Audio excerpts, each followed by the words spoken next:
Hello, and welcome back to my orchestral tutorial series. My name is Cody Canyon of Canyon Music Production House here in Las Vegas, and this will be a two-part video. The first part, I'm going to be focusing on how I layer my drums and how I arrange them, and then the second video in the series will be how I EQ them individually and how I process them globally on a percussion bus channel and what I do with that chain. So if that all sounds good, let's go right in. So we're going to take a listen to this percussion arrangement here that I made, and there is zero processing, so it is strictly all of what you're hearing is just out of the box.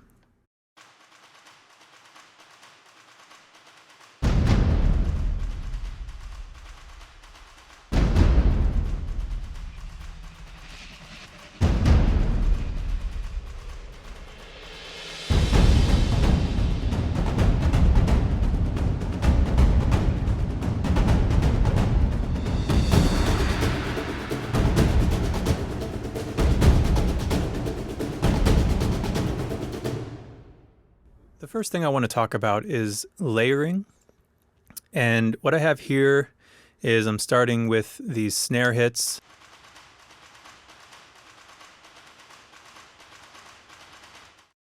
And I played these in, bounced them down, and I'm using the Abbey Road 1 percussion library for this sound. Moving on, I have 5 layers of epic hits, and I'm starting off with these surdos. For these surdos, I'm using the Hans Zimmer Percussion London library. I'm using the room and surround mic for this, and this is what that sounds like.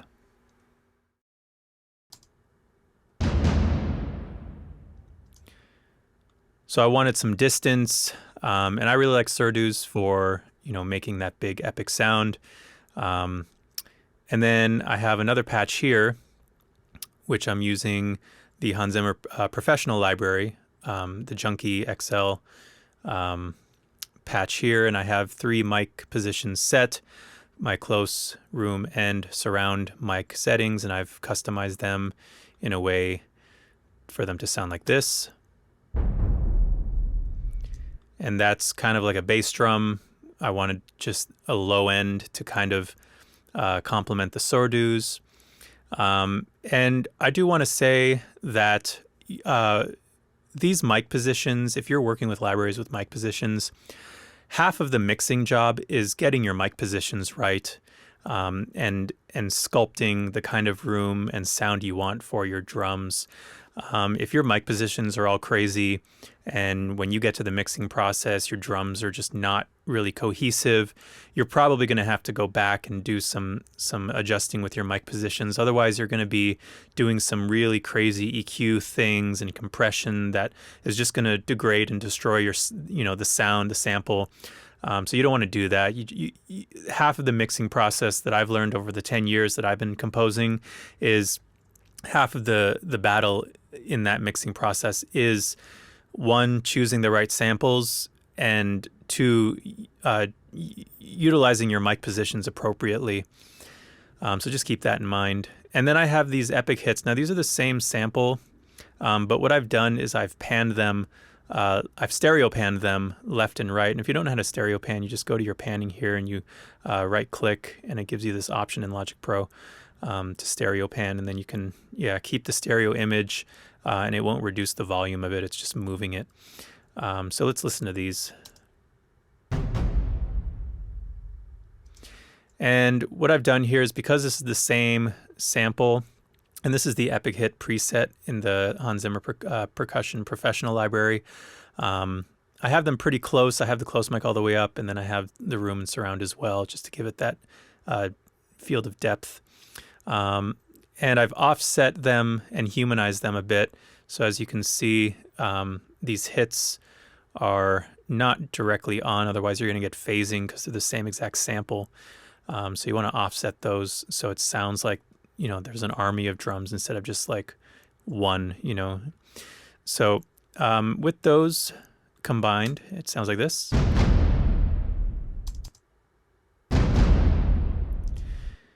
And then the last layer I've done is, it's actually from a splice sample. It's called this hanger drum, cinema toms, and a kick impact. So that's what this sounds like.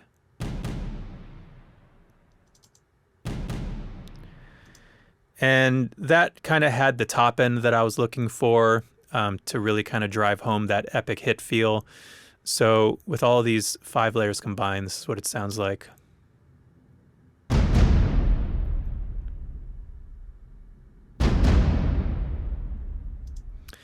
So yeah, that's my layers for those big hits. What I've also done is I've layered these bamboo sticks with these snare percussion hits, just to kind of add in a new element after these 4 first bars. That's what this sounds like.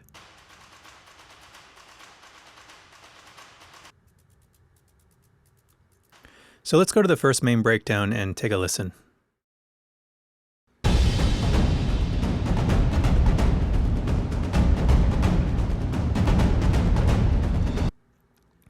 So as you can see, I kept these epic hits with the hanger drums, and then I added these cinematic percussion low hits here, and this was cinematic originals from Spitfire, and this is what these sound like.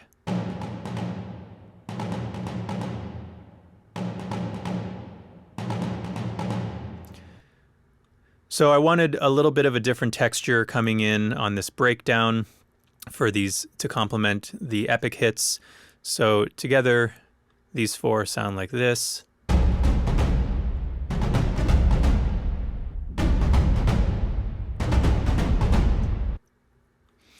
And as you can see, these hanger hits aren't doing all 3 of these hits. They're coming in on the 3rd one, and I just did that to kind of add some variation.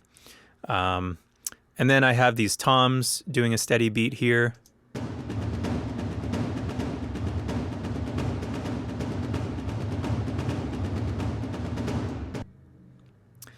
And then the other thing I have is this taiko ensemble doing this. And this taiko ensemble is Action Strikes, and it's the taiko massive ensemble here.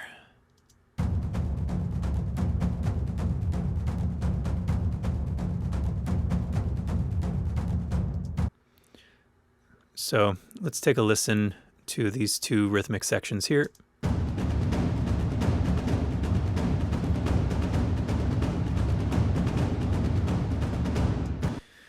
And the reason I layered these 2 together is obviously you can hear that these Abbey Road 1 toms kind of take care of the room and the higher end of this constant rhythm.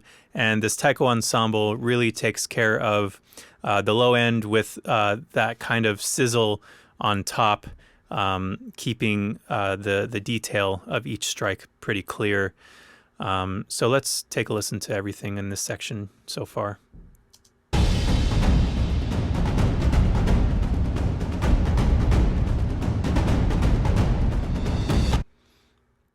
All right, and then moving on to the final breakdown section, quite a bit gets added. Some things get taken away. So I bring back these bamboo sticks here to kind of keep a higher sort of texture to the rhythm.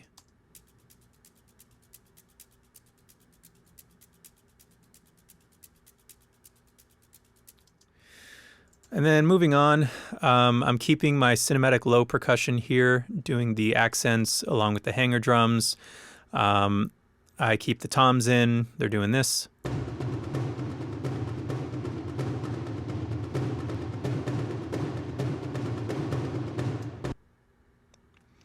And then I'm adding piccolo snares, and this is from the Abbey Road 1 library as well.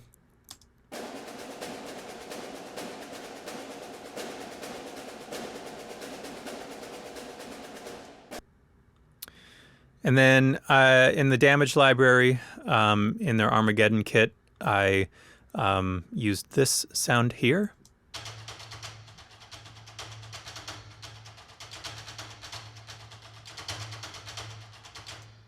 And that's kind of like a rim shot rhythm there. And then I paired it with this one as well.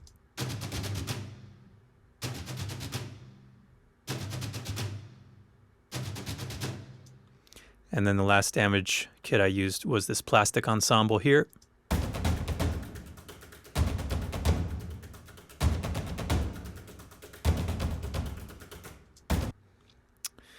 And then, so those high textures together sound like this.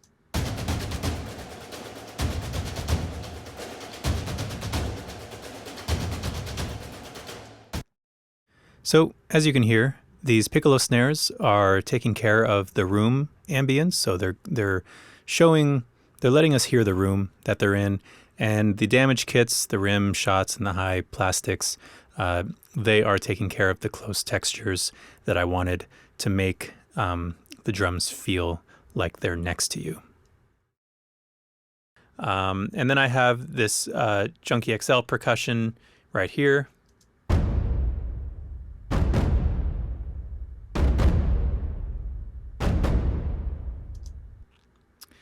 And then I have these two taiko patches from Action Strikes, and those are doing this.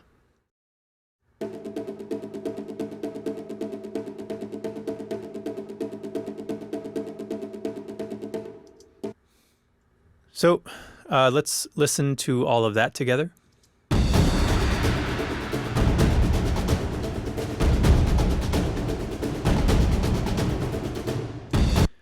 So yeah, that's a pretty big drum ensemble there. And, you know, you get a good sense of the room that it's in, and you get the closeness, the detail, the crispness of each strike because of all the layers of the higher percussion. If you have too much just low, big, fat hits, you're really not going to have any detail, you know, for the type of rhythm that you're trying to create. I've made my mistakes in the past, you know, in my earlier years where I just wanted to make these big bombastic drums, and I just found every big hit I could find, and they're all clashing with each other. You know, it was just very muddy with no definition. So over the years, I just learned how to layer, you know, with different sounds, and you just experiment. You see what works best. You see what sounds good together, and just keep kind of layering as you go. And you know, in these patches, you can pan them. You can pan them in Logic, just to kind of create a wider field of depth. So beyond that, there's only 3 other elements that I did add to this production. I added some cymbals, 2 cymbal sweeps and crashes at each transition point, and then I have a tam-tam hitting on that second breakdown.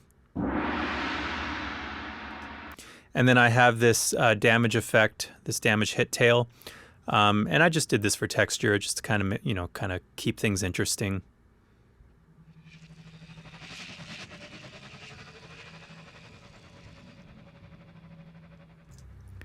So yeah, I kind of just like to throw this little ear candy in. It kind of fit the scene, so why not?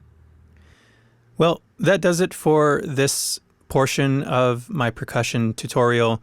I want to end it here with the layering. On the next video, I'm going to be discussing the EQ processing and the bus channel processing. Please like and subscribe. Thank you for joining me today. I hope you got some value out of this, and I'll see you next time.